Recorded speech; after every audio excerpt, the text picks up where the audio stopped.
Hello all, this is just a wee video to share some ideas about learning, as well as some ideas for potentially helping minority languages.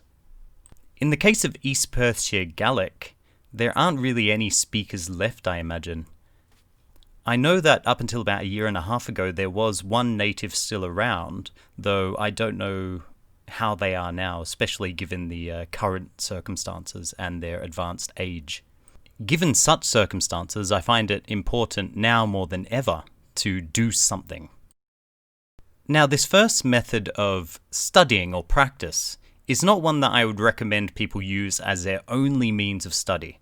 It's really just something to help you to remember some words. So for example, there's a word that's really not sticking in your head, then you can use this method. It's a Chrome add-on called TXT Replace, and you can add your own words to it. It then replaces your nominated words in the browser, like so.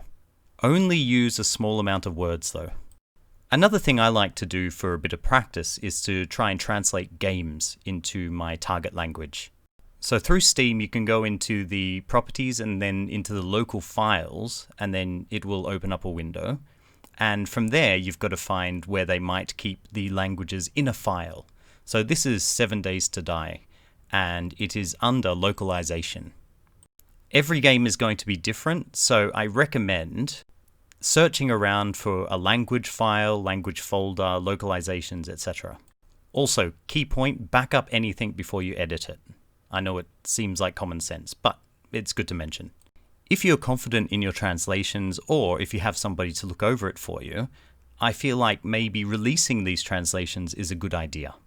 One of the big issues I find is that all over the net there are things in English or Japanese, Chinese, but nothing really in Gaelic or nothing really in Welsh, and we should change that.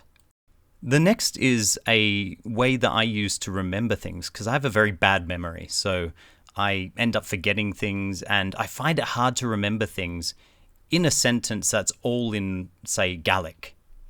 Unless, of course, I'm confident in every word that's in the Gaelic sentence, and also confident in the structure of the sentence. Now, forgive the handwriting, I've always been poor at writing, but the good part of this exercise is that it gives you context for the words and how they're used. Context is really, really important, at least from my perspective. It's also important to remember that everybody learns differently. The best thing an individual can do is to try many different methods and see which ones work and which ones don't. I also have a flashcard program that you can see on the screen. With this, I have many different methods for studying. I've put together my own East Perthshire Gaelic dictionary, which I find to be helpful, and I recommend that anybody who's learning a language make your own dictionary. I'm also creating a phrase list from lots of phrases that I found in the dictionary or in my East Perthshire Gaelic books, or ones I've seen natives use. Because there will inevitably be times where I don't know what to say. And so if I have that phrase book available, I can look up that syntax, I can look up that sentence structure and use it, and it's very helpful. I often think of language learning like Lego, and to build your wall or to build your language, you need to put all of the pieces together. Now, if I were to use English as an example, one of my blocks might be, I am something something ing. When practicing, I would replace that something something with another word. For example, I am running, I am drinking, etc. Getting used to these patterns, I feel, is really important. But you don't necessarily need to be a linguist to be able to do it. This is a quick look at my phrase book or my phrase dictionary. It's entirely searchable. So for example, if I want to find out how to say put on, so put on a jacket, I would just type in one of the key words like put or on, and I would be able to find it. The next might apply to anybody, but specifically people who have dyslexia. Interestingly, it's only been very recently that I found out that I am a bit dyslexic. But one method that I found in the past that helps me to read properly or to understand things is to blow up the text as much as possible. For this, I don't recommend explosives. This is where technology comes in handy, because if you're able to scan things in as I have, you're also able to blow them up or make them bigger, which is really helpful for those like myself who maybe have issues with dyslexia. If you're making your own materials or you want to buy materials somewhere, I recommend using things that aren't too busy. It's much easier to get the meaning of something and to understand something when you've not got a wall of text coming at you. There are many interesting, exciting, fun ways of learning language. Interacting with or through your target language is also really important. Rather than just sitting there looking at flashcards over and over, find fun things to do with your language. Make your own songs in the language. Write your own stories in the language. Translate games in the language.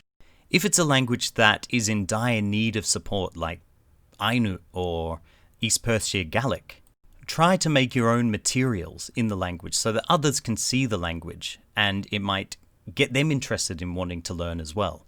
When it comes to materials that I make myself, I try very hard to use things that were spoken or said by East Perthshire Gaelic speakers. If I can't find something that was used by them, I will try and make something that is as accurate as possible. That said, in my free time or when I'm just typing any old nonsense, I don't really bother too much. I don't worry too much. I make mistakes. I'm a learner. That's the way it is. For me at least, I find it very important to do something now whilst I'm able to. Whilst I have the passion and the drive to do it. I was heartened recently to see that the Ainu language and culture is gaining a lot of ground in Japan, and a lot of people seem to be very enthusiastic about it. I think this is because the language and the culture is far more visible these days, and that is in part thanks to media. There is a manga called Golden Kamui, and it has been a real success here. Even in some of the popular stores, for example, Village Vanguard, which is a popular, hard to describe store. But in this store, you're able to find the manga and also goods that go with it, etc. There have been other manga that have also introduced Ainu culture, Ainu words, etc. So I definitely think that creativity is super important, and engaging with the past, the present, and the future is also important. I hope you've enjoyed some of these ideas. If you have your own ideas, I'd love to see them in the comments. Anyway, thank you for listening, and I will catch you later.